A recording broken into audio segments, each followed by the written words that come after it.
Today we're gonna be doing something that we've never done before. It's a new series which I'm gonna call Guess the World Champion. I'm gonna receive 5 different games and I'm gonna try to guess what world champion has played that game. Now, the way we're gonna do that is that we're gonna go through a little bit, what the style of each world champion is, and then I'm gonna try to guess. Basically, this is how it's gonna look. We have 5 games, and here we have a tier list. Here we have a tier list with the different world champions that I can choose from today. The first person that we have here is Garry Kaspariff, okay? I do know that Kaspariff is known for being a very aggressive player, and he's also known for being really good with the Sicilian. He's beaten a lot of Sicilian games, but he's also won a lot with the Sicilian as black. So the next one that we have is Adolf Anderson. He's best known for his tactical genius, as well as his Immortal game and evergreen game masterpieces. Okay, so we will see if the Immortal game is featured. If it is, then I'll know that it's him.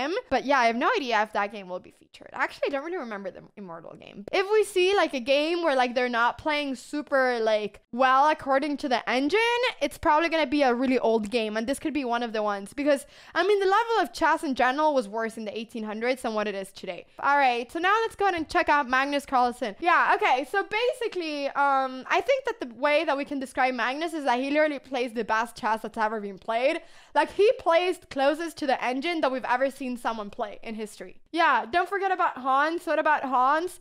Well, okay, no, Hans, I don't know, okay, I don't know. But in general, at least, Magnus has been able to play the closest to an engine that we've ever seen in history. Okay, and then we have Tal, everybody. So we have 2 more to go. My parents actually met Tal several times. Well, I think we don't even need an introduction. He was just a really good tactician, and he was just like, he was really good at tactics and everything. Let's go ahead and go now for the last player that we're going to be having today, which is Raul Capablanca. Okay, this is the last player that we're going to be analyzing today. Then we'll go for the 5 games that we're going to be trying to guess who the player is of. So, Capablanca's style is well known to consist of fantastical positional, tactical, and in-game skills. What do you mean positional and tactical? What do you mean? Wait, this is gonna be so hard.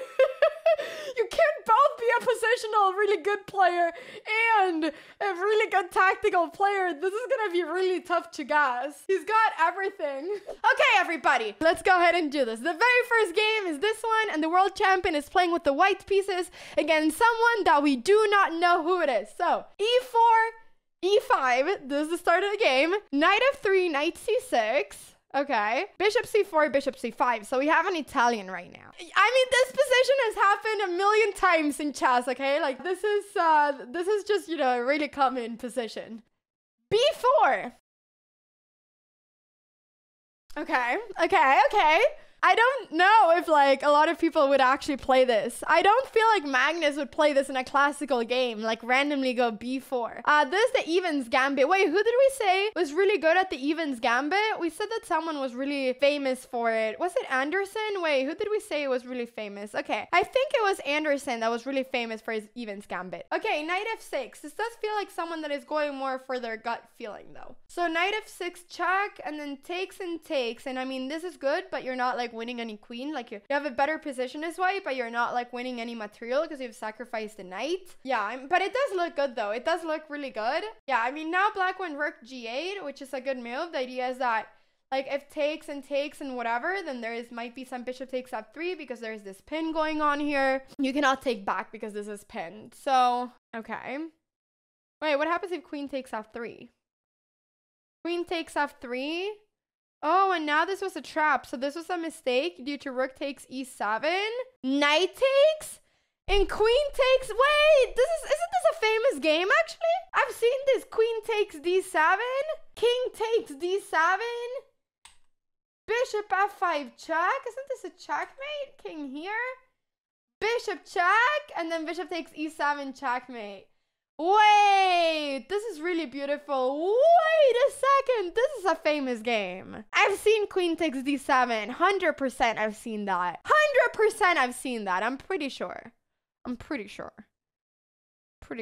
Yeah, I mean, I think that's like really cool. Okay, guys, so I'm pretty sure this is Anderssen's Immortal game.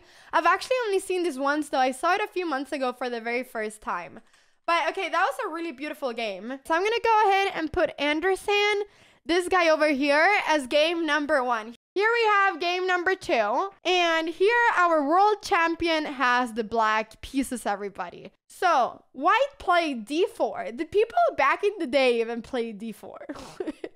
Like, did people back in like the 18th century even play d4? I don't think they did. I feel like d4 is like a newer, like, you know, way of like playing chess. I don't know. I feel like e4 was it's a much older way of playing than d4. So knight c3 and knight bd7, knight f3, g6. Okay, so we have right now, I mean, a king Sinyan, basically. We have a king Sinyan right now, so just a standard one. Bishop f4 and bishop g7 and h3. This is kind of similar actually to this is actually kind of similar to like what I play with the h3 line, but a little bit differently. I typically go e4 over here. Here, white hasn't really gone e4. The idea is that you can either choose to go e3 or to go e4.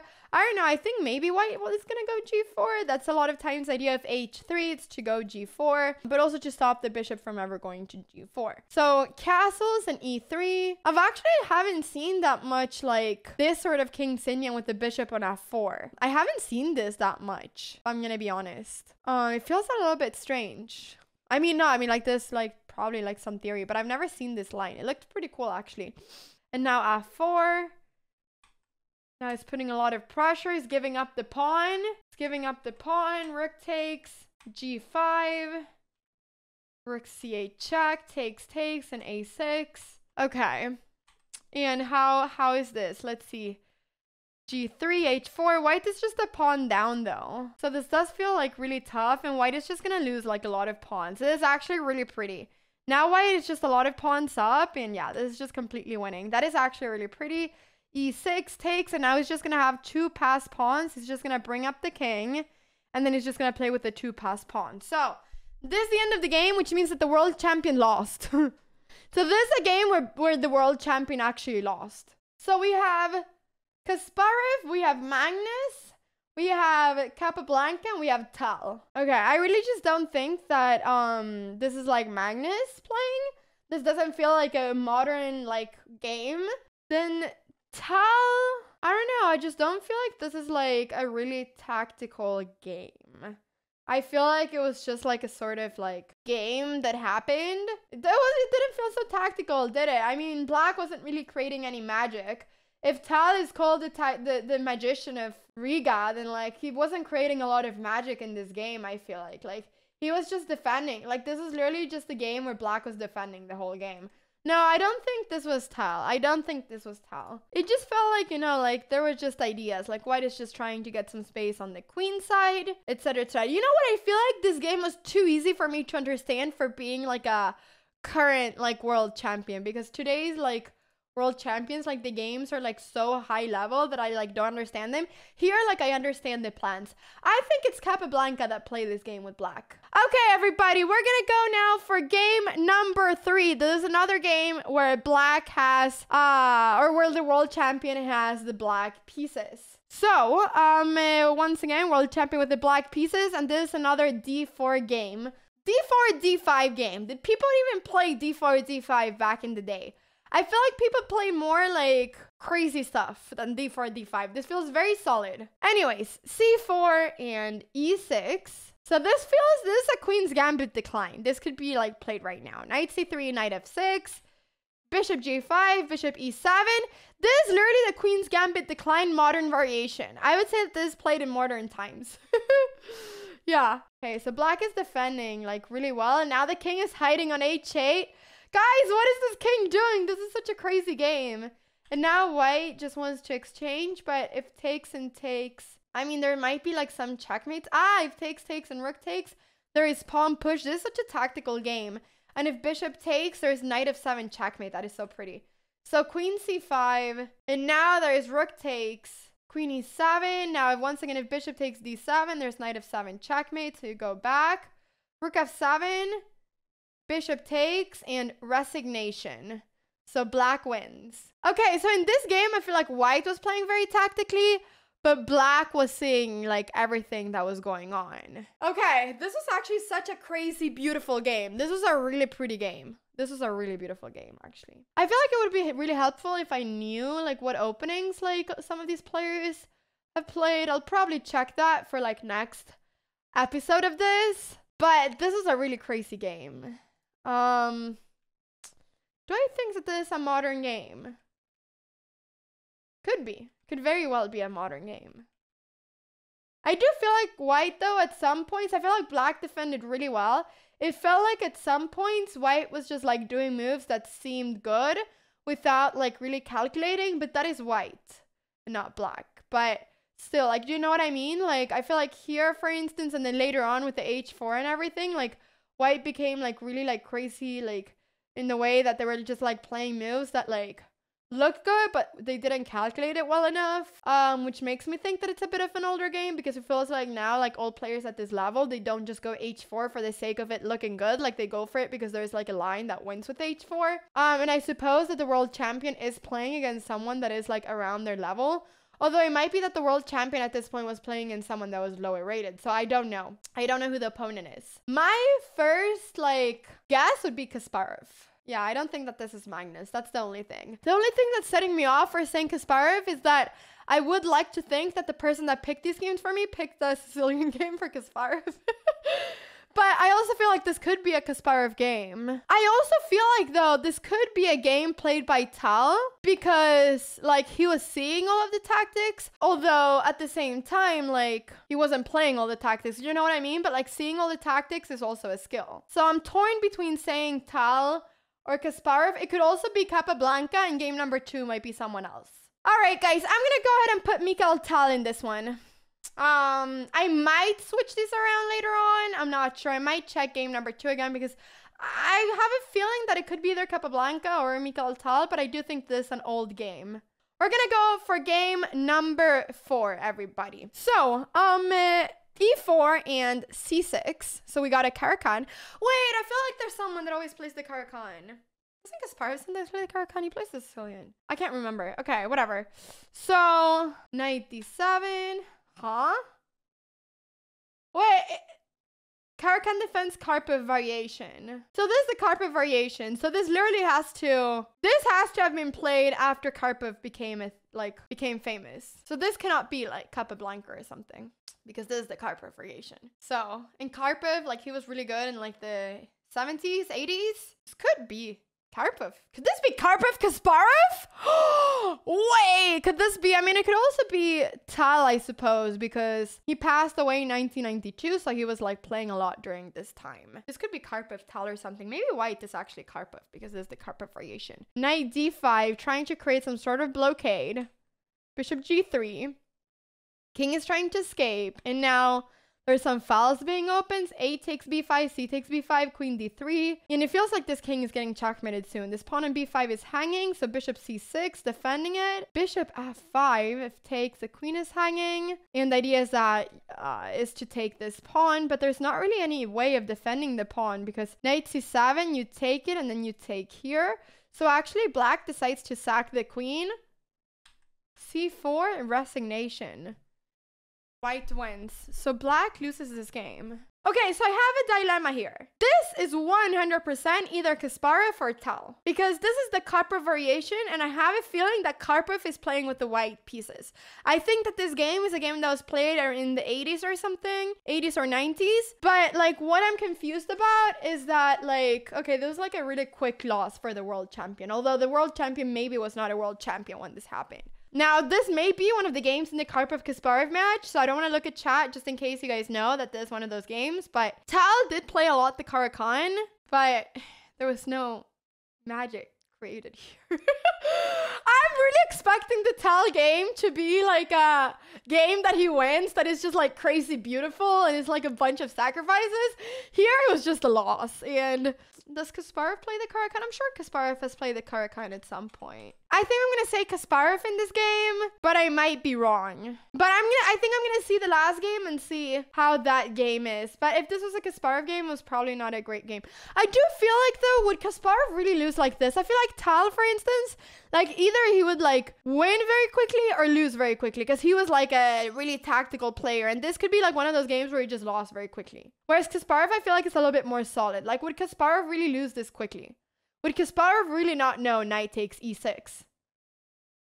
Maybe, because that's apparently like an opening trick. And Kasparov was a theoretician, right? He knew a lot of theory, so he should know knight takes e6. Whereas Tal might just have, you know, played a crazy game and, you know, he ended up losing this one. Yeah. This is hard, guys. This is hard. All right, I think I'm going to put Kasparov here. I think this was a Karpov-Kasparov game. I'm so confused. Okay, I'm going to look at the last game and I'm going to see if it looks like a Magnus Carlsen game. And otherwise, we might have to make a few different changes. Okay, so we're now going to go for game number 5, everybody. And, okay, this is a really... Okay, this is a 136... move game. It has to be Magnus Carlsen. I mean, okay, I do feel good about the fact that I'm pretty sure this last game is a Magnus Carlsen game. I mean, what kind of person back in the 1800s played a 137 move game? There's no way. There's no way. This is Magnus Nepo. Wait, that game was 136 moves. Wait, I'm not sure. Wait, how many moves was that game? Is this Magnus Nepo round 6 of the of the World Championship? It might be. It might be. World record match. Yeah, exactly. Ah, okay, and then check. Okay, so now white just want to, yeah, rook and knight with 3 pawns versus 1. Okay, I feel like this is now impossible to win as black in any way. So, you know, you're just going back and forth. There was the queen h2 check threat, so some checks. And yeah, this is just looking like, it feels like white is just creating like a really great, like, little like fort for the king. Like the king doesn't feel so unsafe.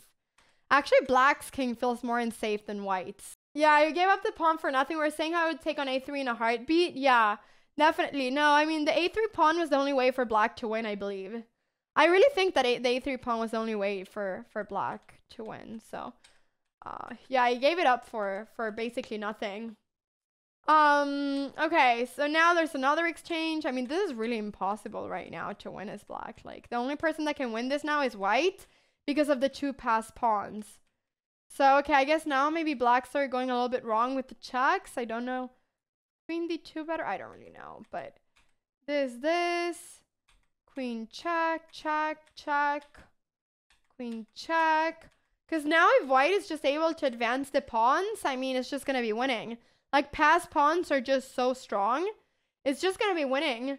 If you just push the pawns. And it feels like now white is creating a path for the king. And white is able to push the pawns right now. Most iconic game of our generation. I mean, it's iconic for the results. But it's actually a really nice game. You can really tell that this is a modern game. e6.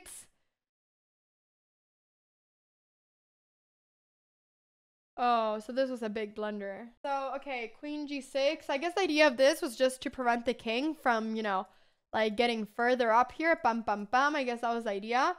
But okay, so what was important to do? Also, there was knight f6 check. King e7. The issue is that there's rook f7 check. So what is the move that you have to do here? I think it's already lost at this point. Blunder was already, you should check it with table base. It is already lost here. Yeah. It does look lost. I mean, I'm not saying that it's not lost. I'm just saying that maybe this was...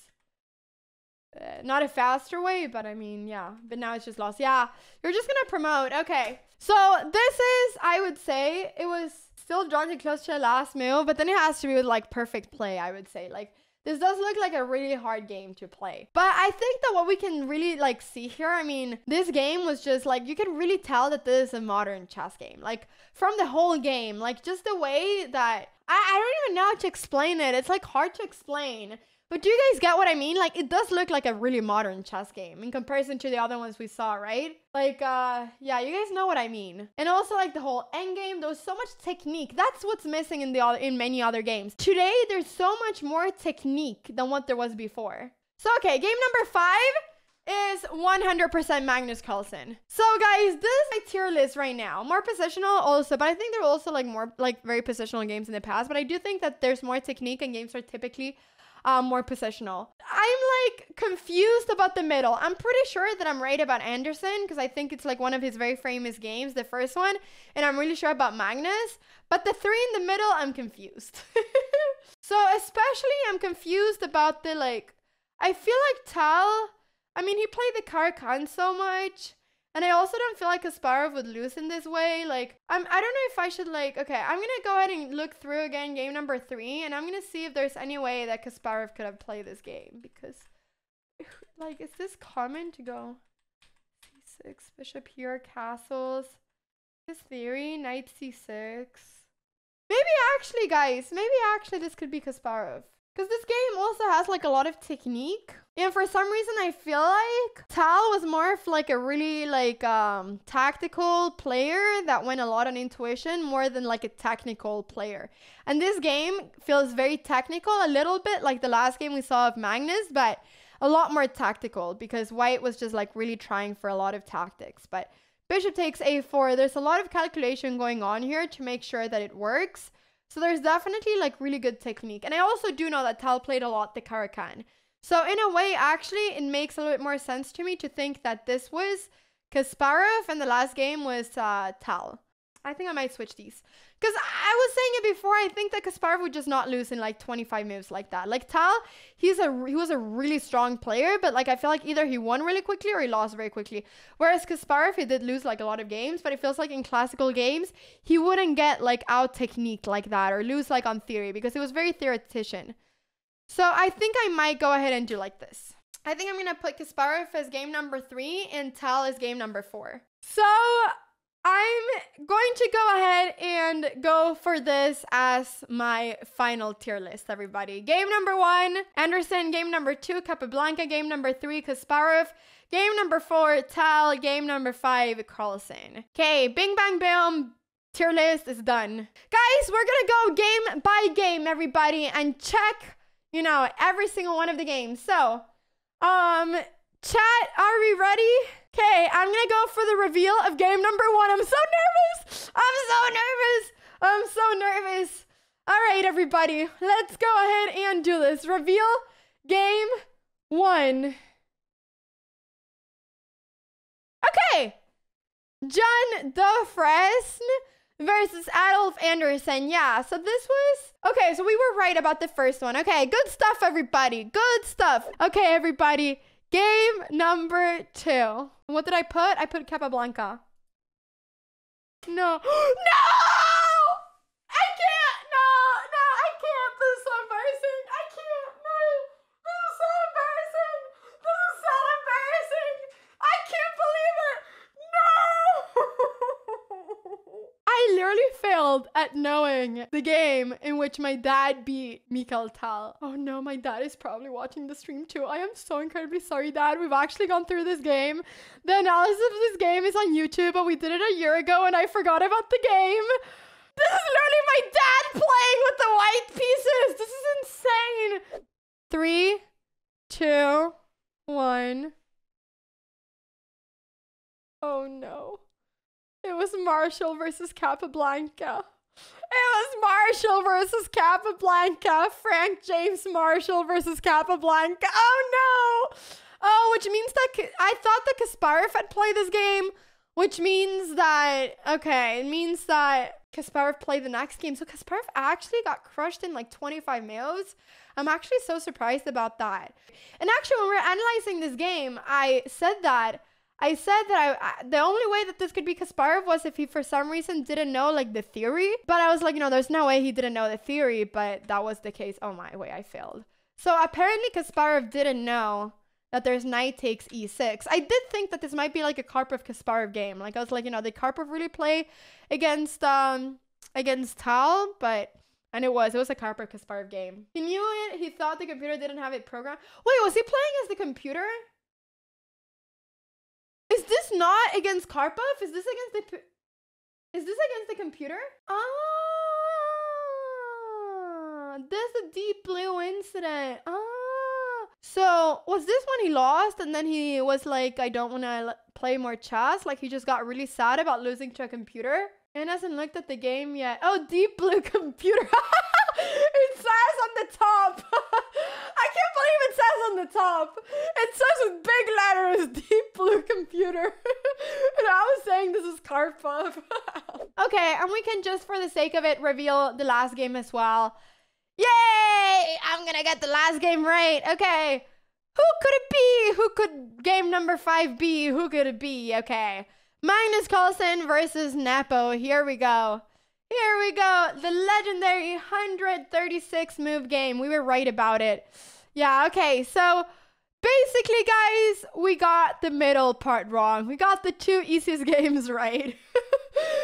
And the middle games, we got them all wrong. We have gotten some training though. We'll be doing this again with 5 other games. But this is really fun. It's like the first time trying this out. I do hope that you guys like the format of it. And yeah, hopefully I will be better at it. I felt like I was good with the openings though. You know, I knew that Tal played the cover camp, but that didn't make any difference.